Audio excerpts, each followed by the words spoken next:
everybody see? Okay, so yeah, as Chris said, today I just kind of want to share my story of how I got into a career in tech from fine art, and just in the hopes of kind of inspiring those that maybe think tech is a bit daunting along the way. So about me, start with the typical things. I'm a UX designer at Rapid7, and I'm also co-organizer of BelfastJS, but that is where I am today. Obviously, I've had a life before this, so I just kind of want to talk about what led me down this path. First and foremost, I do actually want to talk about this guy, and I do have a point to this, but for those that don't know, this is Neil Buchanan, right? So he was presenter of a show in the 90s, show and age, called LNZ ITV, called Art Attack. And what he did through that was like make art accessible for kids, and just showed them how they could do something with very little. So some of the things he did were questionable. But I think what he's most sort of notorious for are the big art attacks, where he collected things around him and sort of had an aha moment and created something from nothing. So it's kind of the way it was shot, like you didn't know what the end result would be until the very end. So I thought it might be fun for us to do one together, obviously based around where I've come from. So in 2008, I started my degree in fine art, and it was the acronym StVP, which was sculpture, time, video, and performance. Now I have no idea if it even exists now or what it's called, but I think this is kind of this key starting off point of my interest in building experiences, because I did a lot of installation work, and it kind of allowed the viewer to be immersed in this sort of world that I created. It also really sort of helped define sort of, and again, my interest in this sort of viewer and art, or like dynamic. But I think one of the main pieces of advice that I received during my time in uni from a tutor was that it's an artist's job to portray what they want the viewer to know, whilst also leaving room for the viewers to interpret it themselves. And that's something I've carried through with me, even in my career in UX, because I just do think it is a transferable statement, to allow the sort of viewer to bring their own themselves to whatever you do. So yeah, then in 2012, I was lucky enough to be awarded the artist in residence within their college after I graduated. And during that time as well, I started working with a local art collective called Loft. And what I loved about it, that sort of experience of the Loft experience, was that we were a group of completely diverse individuals. Like we all came from different backgrounds. There was photographers, there was software engineers, there were myself, sculptors, painters, all sorts. And through that sort of whole experience, we were able to collaborate and host group events, and sort of just work really closely together, and that really helped sort of help my confidence. And it also I'm sort of again even more developed my love for collaboration. But and then also, during this time as well, in 2013, I began my business, Liffey Designs. After being in the residency, we did an entrepreneurship course, so that kind of really kickstarted the whole entrepreneurial attitude that I had. Then so in 2017, then I began, more so from my work at Liffey Designs,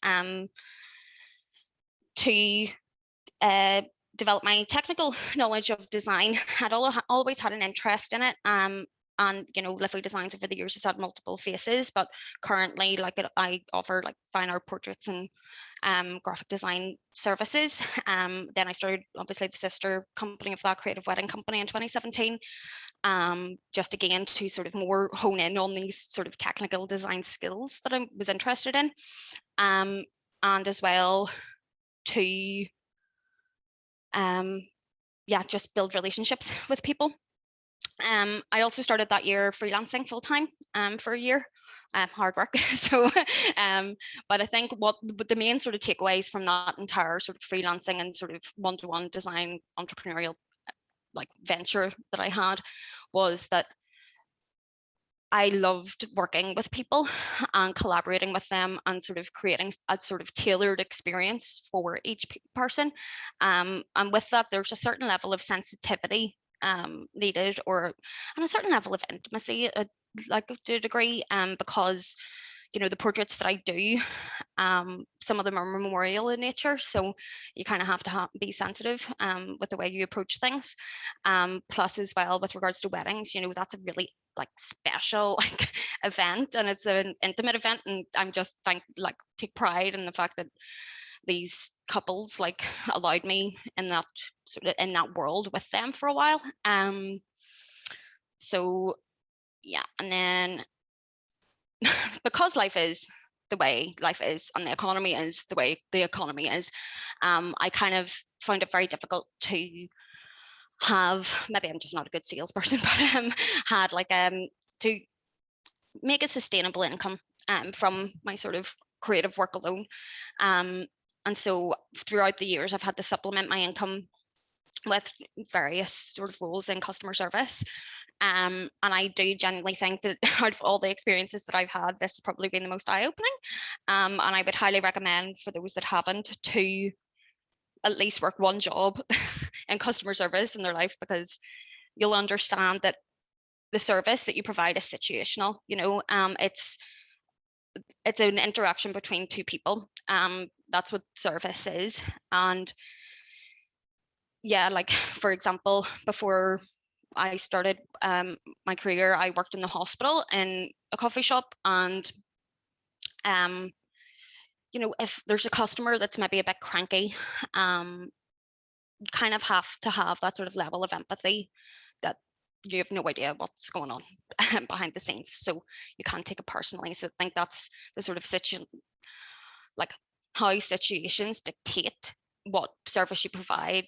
This is where I kind of got that sort of more psychological interest in that. So at the end, you got UX. So when I turned 30, I kind of had to think of like what I wanted to be when I grew up. So I was talking to Chris and stuff, and he mentioned UX in passing, but of course I come from fine art. Like I don't know tech, like it's daunting. I don't know how to code. And then the more I did my research, the more I kind of realized, I was like, why have I not been doing this my whole life? Because everything that I had done prior, like had people at the heart of it. So that's what UX is designing for people. It's human experiences. But and that's the sort of point, is like, I was doing UX my whole life, but I just had no idea what it was called. So I kind of want to leave you with some top tips from this guy. Now I don't know about you, but I was terrified of him as a child, so this is nightmare fuel for me. So yeah, basically key takeaways are: use what you have. All of us have different life experiences, different sort of experience that we can bring to the table. And it's realizing that those skills that you've developed over those experiences are transferable. I would also say, more in a practical nature, is like, don't be afraid to try new things. Especially for those that maybe are building a portfolio or building like, a GitHub repo or something. Like, be diverse, like just do something that you're passionate about, because when that, like, if you are passionate about the projects that you do, that passion carries forward. Then as well, starting something new, and I think these last two points, they kind of work in tandem with each other, is be like, trust yourself, because it takes a certain level of a leap of faith when you start something new. And you just kind of have to trust your own abilities and trust your own experiences. Imposter syndrome is rife throughout many communities, not just the tech industry. So I would say you just have to have patience with yourself, because other people might get there faster, but it's because they've had different experiences that have led them to their point of where they are. yeah, I wrote that wee quote because I thought it was nice. But yeah, don't compare your own path to somebody else's, mainly. And lastly, Neil Buchanan is a metal singer now. And he's lead singer of a metal band. So if there was ever a sort of proof that you should like treat your life as one big art attack where you might not know where it ends up, but like you kind of have to trust the process, because we're all works in progress, and that's kind of where the fun lies. And thank you. And is there any questions?